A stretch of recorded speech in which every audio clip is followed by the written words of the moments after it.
This episode from the life of Sherlock Holmes will be transmitted to our men and women overseas by shortwave and through the worldwide facilities of the Armed Forces Radio Service.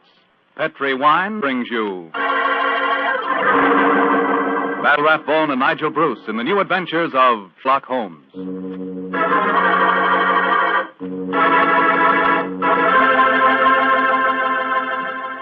The Petri family, the family that took time to bring you good wine, invites you to listen to Dr. Watson tell us about an exciting adventure he shared with his old friend, that master detective Sherlock Holmes.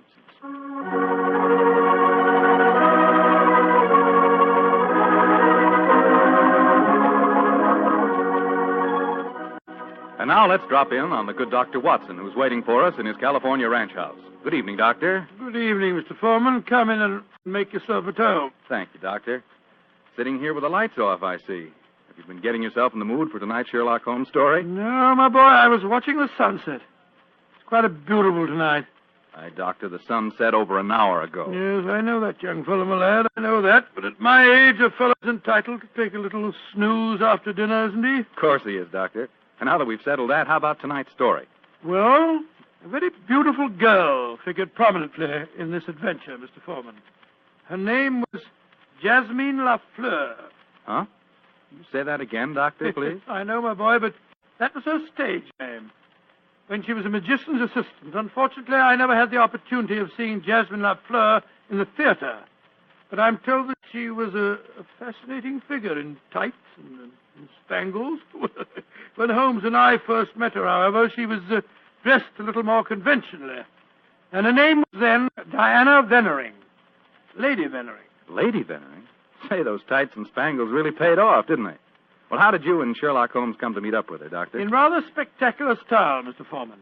Miss Lafleur became something of a femme fatale in the early 1900s. First of all, she married Signor Rossoni, the magician for whom she was working. On the wedding night, he was mysteriously stabbed to death. A few months later, Madame Rossoni, very fetching in her widow's weeds, I'm sure, met Sir Wilfrid Vennering. And, after a whirlwind courtship, she married him. Don't tell me he got murdered, too. He did, Mr. Foreman. Also on the night of the wedding. At this time, the police found a suspect. It was a certain Major Beckworth, cousin of the dead man, and an ardent suitor of the fair Diana. The trial at the Old Bailey was one of the most sensational I ever remember. Sherlock Holmes and I, in court on the closing day as a jury, were still considering their verdict. Holmes, the jury's been out over 8 hours. I bet you they can't agree on a verdict and there'll be a new trial. I think not, old chap. Look, here they come now. You know, there's a strong moral probability of guilt, but I'm sure they'll agree that there's insufficient evidence to convict. Oh, perhaps you're right. Just look at Lady Vennering down there ahead of us. What a stunning woman. Yes, and a woman of great poise and courage. Here it comes. Gentlemen of the jury, have you arrived at a verdict? We have, my lord. How say you? Do you find the defendant guilty or not guilty? Not guilty. Exactly. Come on, Watson. Let's get a breath of fresh air. Well, I was wondering perhaps if we shouldn't go over and congratulate Lady Vennering. On what? The fact that our husband's murderer has not been found? Oh, I suppose you're right.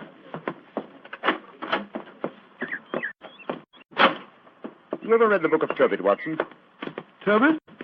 I don't think so. When was it published? Oh, a little before our time, old chap. It's an Old Testament story.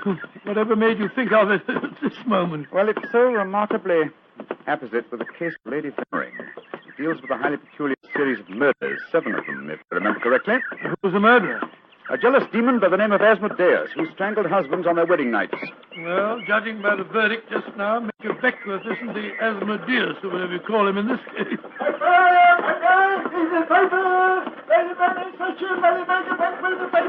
Here you are, boy. Here, give me a paper. Thank you, Governor. Thank you. Paper! Well, Holmes, what does it say? Oh, wait a minute. Here we are. Listen to this.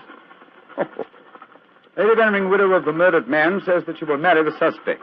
Lady Vennering told newspaper reporters this afternoon that if Major Beckworth is acquitted, she will marry him before the year is out. Oh, upon my soul, Holmes, there's a positive sparkle in your eye as you read about her. I must admit the lady fascinates me, old chap. I hope before she becomes involved in any further tragedies that we may have the opportunity of meeting her, and something tells me that we will.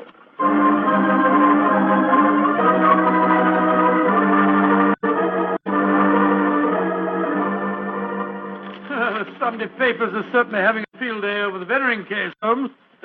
Did you read them? No, I didn't, Watson. There's a complete life history of Lady Veneering in one of them with photographs. It's rather interesting. Really?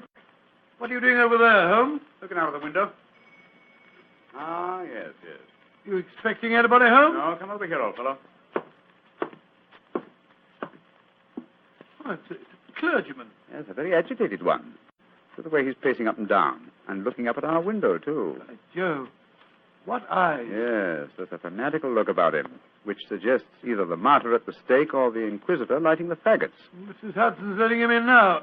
Well, I'll be interested to know what he's come to us about. I can hear footsteps on the stairs here. I'll go and have a look. How do you do, sir? Come along in, won't you? It's all right, thank you, Mrs. Hudson. You're Mr. Sherlock Holmes? I am, sir, and this is my colleague, Dr. Watson. My name is Whalen, the Reverend Arthur Whalen. How do you do, How sir? do you do, sir? Sit down, would you, and tell me what I can do for you. Thank you. Mr. Holmes, this is a very difficult subject to broach. In fact, it's only after intense personal conflict that I've been able to force myself to come to you. May I ask you, are you familiar with the Book of Tobit? Book of Tobit? Gracious me. You were talking about that yesterday, Holmes. I see that you've come to consult me about the Veneering case. But that's amazing. How did you know? Has Lady Veneering been in touch with you? No, sir, but I'm familiar with the Book of Tobit. And Lady Venering's case closely resembles that of the woman Sarah in the Old Testament story. More closely than you realize, Mr. Holmes. Did you know that before each one of Lady Venering's husbands was killed, they received a threatening note? Yes, I recall that from the trials. Signed in some sort of gibberish, weren't they, sir? No, Doctor. Yesterday I was permitted for the first time to examine one of these notes. The apparent gibberish was in reality ancient Hebrew writing. Indeed. Were you able to translate it? Yes, Mr. Holmes. In effect, it said, if you go through with this marriage, your hours are numbered. And it was signed Asmodeus. Oh. The name of the jealous demon who strangled husbands in the Book of Tobit. Exactly.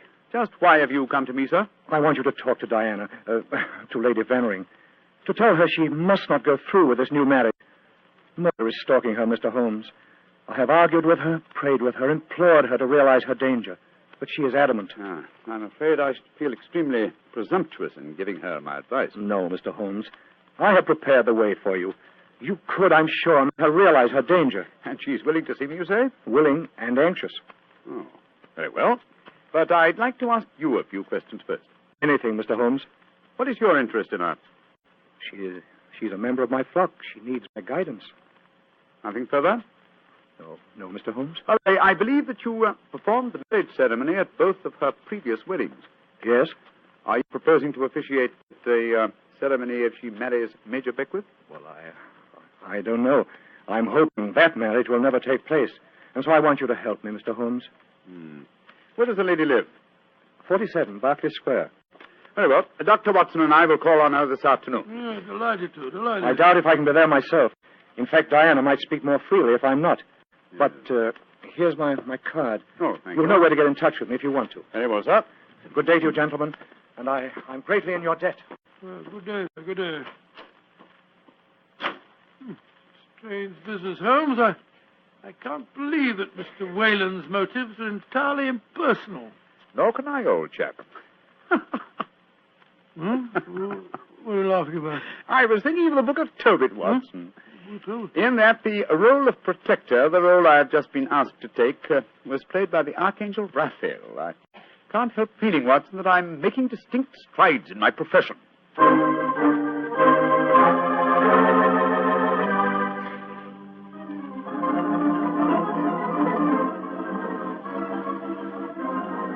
Mr. Sherlock Holmes, I'm so glad to meet you. How do you do, Lady Veneering? May I introduce my old friend, Dr. Watson? How are you, Dr. Watson? I'm awfully glad to meet you, Lady Veneering. Let's sit down, shall we? You're just in time for tea. Thank you. You know why we're here, of course. Oh, naturally. Mr. Whalen came round here as soon as he'd left you. You're to persuade me to look after my mortal affairs, while he takes care of my immortal ones. Isn't that it? He takes care of... Well, that's charmingly put, Lady Benning. Charming. He takes care of... May I say, Mr. Holmes, that I'm flattered that a man of your eminence should be sufficiently interested to bother about me. You underestimate your own importance, Lady Benring. Though I may mention that if your problem had been as simple as Mr. Whalen made it out to be, I might have been otherwise engaged. You're being very frank and a little mysterious. Are you suggesting that Mr. Whalen didn't tell you everything? I am. And I hope you will be more candid with me. Sherlock Holmes, I like you. You're most refreshing. Milk and sugar in your tea? Just milk, thank you. Here you are. How about you, Dr. Watson? Oh, just the same way, please. Thank you, my dear. And now, Mr. Holmes, perhaps you'll tell me why you think that you haven't been told everything. Before I answer that, Lady Benring, I wonder if I might ask you some questions. But of course. Anything. When your first husband, Signor Rossoni, was killed, did the police find any suspects? Yes, one. Ferdinand Gautier, a young man who had been an assistant in our Magician's Act. A stupid, good-looking boy who thought he was in love with me. But of course, Inspector Lestrade had to release him. There was no evidence. Inspector Lestrade, well, you can bet that if he arrested him, the boy was innocent. A warning note was found among your husband's effects, wasn't it? Yes, and it was signed in Hebrew with the name Asmodeus. But perhaps you're not familiar with the Book of Tobit. Oh, yes, sir, I am. I'm familiar with it, Lady Benring. How did you know then that the Hebrew letters signified that name? Mr. Whalen translated them for me. Oh, I see. And also read me the Book of Tobit. He's always been particularly fond of that book. Perhaps because it illustrates his own ideas on the dangers of marriage. But Holmes told us that he hadn't seen one of the warning notes until yesterday. Precisely. Lady Benring, I read in the papers that you intend to marry Major Beckwith, the man who has just been tried for your late husband's murder. Yes, Mr. Holmes. When are you going to marry him, may I ask? When it pleases me. Doesn't it occur to you that a great deal of comment will be caused? Also that Major Beckwith's life is in obvious danger? Of course it occurs to me, my dear man. But because of two tragic marriages, am I to spend the rest of my life alone? As Mr. Whalen would have me do? I'm young, alive. Peter, what are you doing here? I just arrived back in England today, Diana. What's this I read about you marrying Beckwith? Peter, I have guests. Mr. Sherlock Holmes and Dr. Watson. This is Peter McComas, one of our most promising young painters. Diana, tell me it isn't true. When I left England, you loved me, and I you. I come back, and what do I find? You're planning to marry Beckwith. Well, I won't stand for it. If you think you can throw me over like some silly boy, you're very much mistaken. I can tell things, you know. I can tell lots of things. Get out of here, Peter. Get out. Diana. And don't come back until you've learned manners and discretion. But Diana... Get out.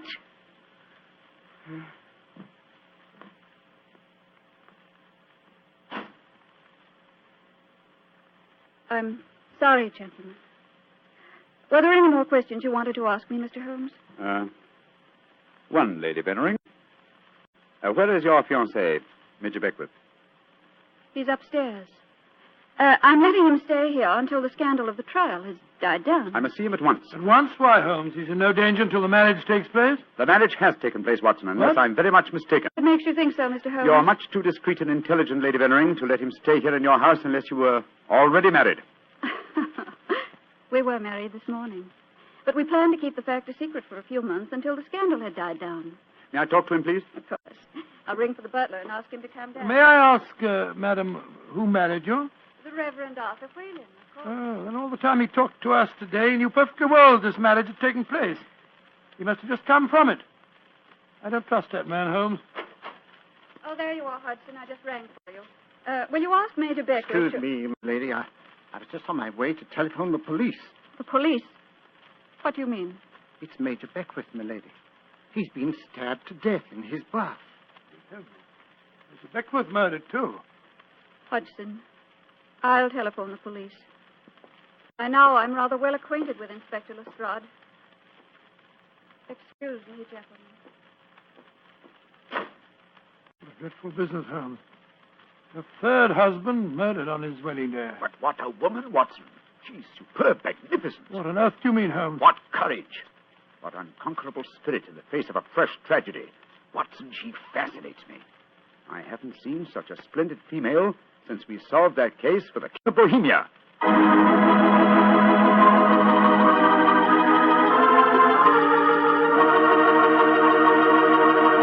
And now back to tonight's new Sherlock Holmes adventure. The famous detective and his old friend Dr. Watson have become involved in the affairs of thrice-married Diana, one-time magician's assistant. Each of her husbands has been mysteriously murdered on his wedding day, the latest murder occurring on the same day that Sherlock Holmes and Dr. Watson are brought into the case.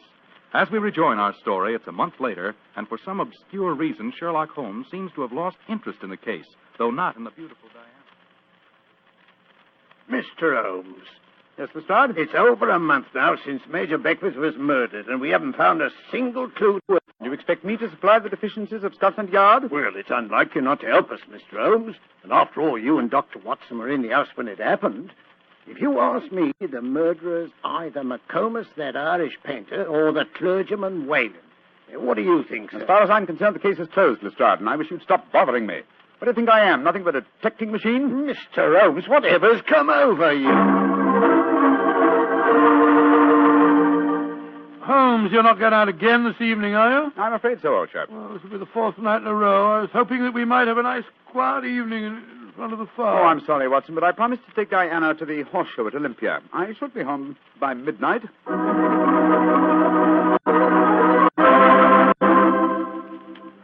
Holmes. Yes, Mr. Whalen? You're seeing altogether too much of Diana.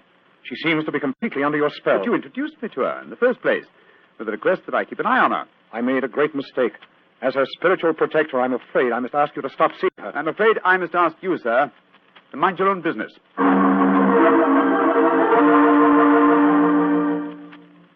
I say, Holmes, have you seen in the paper that violinist, Izawi, is playing at the Albert Hall tonight? No, I haven't looked at the paper today. Oh, I thought perhaps that we might go along and see I'm him afraid together. I can't, old chap. No, I'm taking Diana to the French Maid at Delius Theatre. I hear it's a charming musical comedy.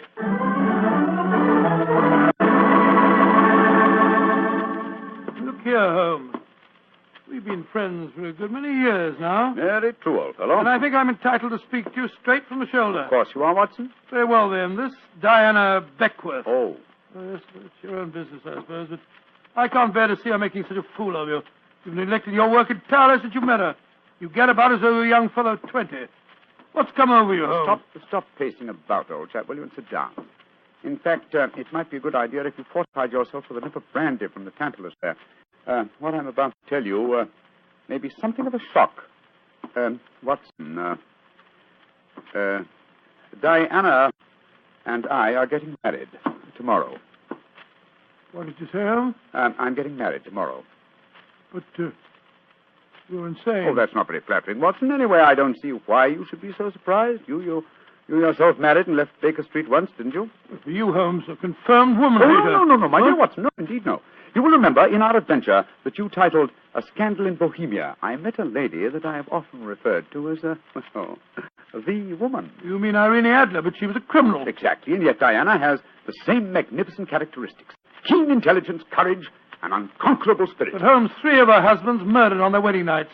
You're proposing to be the 4th. Oh, rubbish, my dear fellow, because tragedy has attended her previous marriages. Is she to go through life alone? Holmes, you really mean it, don't you? Of course I do. I think I will have a nip of brandy. Oh, don't take it so bad, old fellow. We'll continue to see a lot of each other. Diana's very fond of you, you know. Oh, well, I'm glad. Who's going to perform the ceremony? Not the Reverend Mr. Whalen? Oh, no. We decided, in view of Diana's previous marriages, that he might prove to be a trifle, unlucky. A clergyman named Vernet will officiate. Whalen, of course, insists on being present just the same.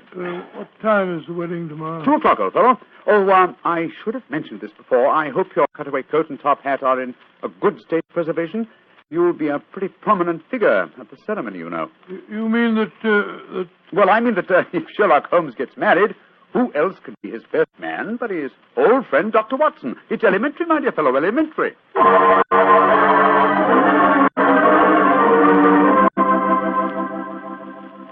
I now pronounce you man and wife, and those whom God hath joined together, let no man put asunder.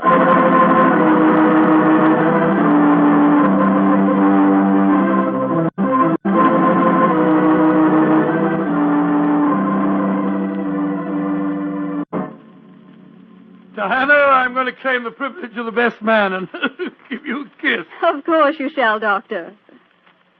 By Jove, Holmes, you're Miss Lucky Fuller. Of course I am, old chap. Sherlock, I'm going upstairs to change my dress now. Very well, Diana. I'll be up shortly. I'll see you later, Dr. Watson. Very well, Mrs. Holmes. Holmes, I never thought I'd live to say that. Watson, old fellow, I'm worried. Worried today? Oh, my dear fellow, what's the matter? Well, just before the ceremony, I received one of those warning notes signed by Asmodeus. Oh, you better be careful, Holmes. I think I'll slip out and have a pipe or two on the matter. Yes. Look after my guests for me, will you? And keep your eyes open. And your ears. Yes, I will indeed. There you are, Mr. Whalen. Would you care for a glass of champagne or punch or something or other? Thank you, no, Doctor. I'm in no mood for celebration. I'm certain that Diana has made a shocking mistake. Well, really, sir, I don't think... I only came here in a last-minute attempt to dissuade her. Now that I've failed, I shall leave. Good day, sir. Bless your soul. Dr. Watson? Oh, hello, McComas. Where's Mr. Holmes? We'll be back in a few minutes. Would you care for a glass of champagne, sir? Well, thank you. I should like to drink a toast to the pair. I've been in love with Diana for years, you know, but she wouldn't marry me, and, well, I suppose I might as well make the best of it. I must say your friend Sherlock Holmes seems like a splendid fellow. He is indeed, McComas. In fact, I may say... Excuse me, sir. All right, Holmes, I'm coming.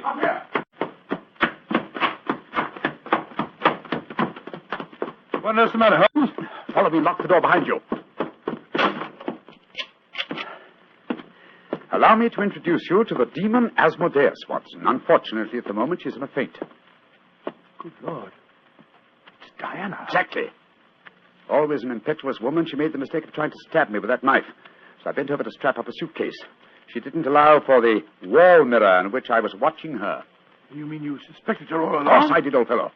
The problem was to find the proof. I first suspected her when I knew that she had been a magician's assistant.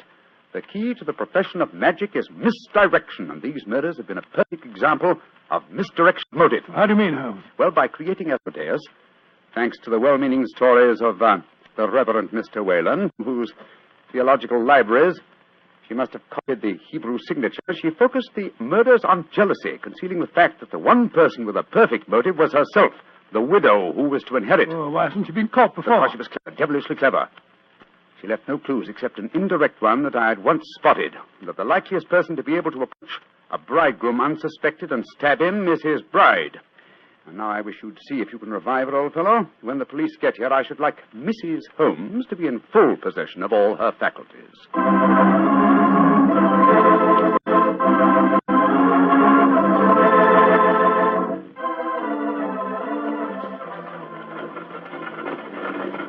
Well, Holmes, I must say I never expected to be driving back with you to Baker Street on your wedding day. I can't tell you how happy I feel. Dear old Watson, you really thought that I deserted you, didn't you? Oh, naturally, I wish you'd told me the truth. Well, I couldn't tell anyone, not even you. If the faintest shadow of suspicion had entered her mind, I'd never have caught her. Well, it seems to me you paid a pretty high price, Holmes. You told me you made a will in her favor. Supposing something happens to you before her trial, she'd get the money, you know. Oh, the will? Oh, no, that was worthless. I told Diana that it was a holographic will and perfectly valid. Well, what on earth is a holographic will? A will drawn up in one's own handwriting on a piece of perfectly plain paper. Such a document is quite legal, but I drew mine up on a paper with a letterhead. That made it invalid. Oh, I see, but the fact remains that you are married, Holmes. I really fooled you completely, didn't I, Watson? Didn't the name of the clergyman who married us suggest anything to you? The Reverend Vernet? No, and why not should it? Well, Vernet was a French painter of some note. He also happens to have been a great uncle of mine, and Mycroft's. You mean that your brother Mycroft was a clergyman? I mean that Mycroft was disguised as a clergyman. And a very convincing job he did, too. A more satisfactory clergyman than the Reverend Mr. Whalen, no doubt, whose possible complicity may compel him to answer some very awkward questions. Then you're not married. Upon my soul, Holmes, I don't know what to say. Then I suggest that you say nothing, my dear chap. Let's just sit back quietly, as two good friends can, and brood about the mutability of human affairs.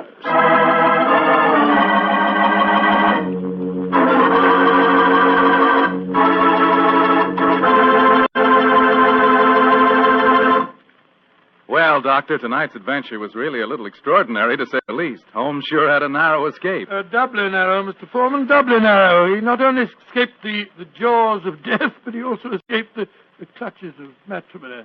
Actually, the story had a happy ending for everybody but Lady Veneering, Jasmine Lafleur. What about that artist fellow, McComas? How did he take it? Oh, very well indeed. In fact, in gratitude, he even painted Holmes's portrait. Not exactly a good likeness, though. One of those modern artists who paints as impressions of a person rather than a portrait. What do you mean? Well, now, let me see. If he were to paint his impression of you, you'd probably end up by looking like a bottle of Petri wine in a sports jacket. Go ahead, Doctor. You can tease me all you want to, but I'll still rave about Petri wine. And now, Dr. Watson, what story do you have lined up for us next week? Well, now, let me see, Mr. Foreman.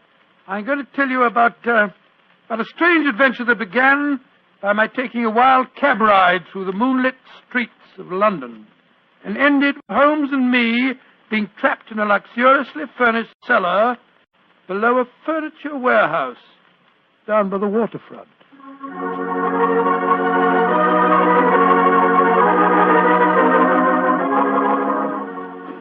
Tonight's Sherlock Holmes adventure is written by Dennis Green and Anthony Boucher and is based on an incident in the Sir Arthur Conan Doyle story, The Adventure of Shoscombe Old Place. Mr. Rathbone appears through the courtesy of Metro-Goldwyn-Mayer and Mr. Bruce through the courtesy of Universal Pictures, where they are now starring in the Sherlock Holmes series. The Petri Wine Company of San Francisco, California, invites you to tune in again next week, same time, same station. Oh, the Petri family took the time to bring you such good wine. So when you eat and when you cook, remember Petri wine. To make good food taste better, remember... Petri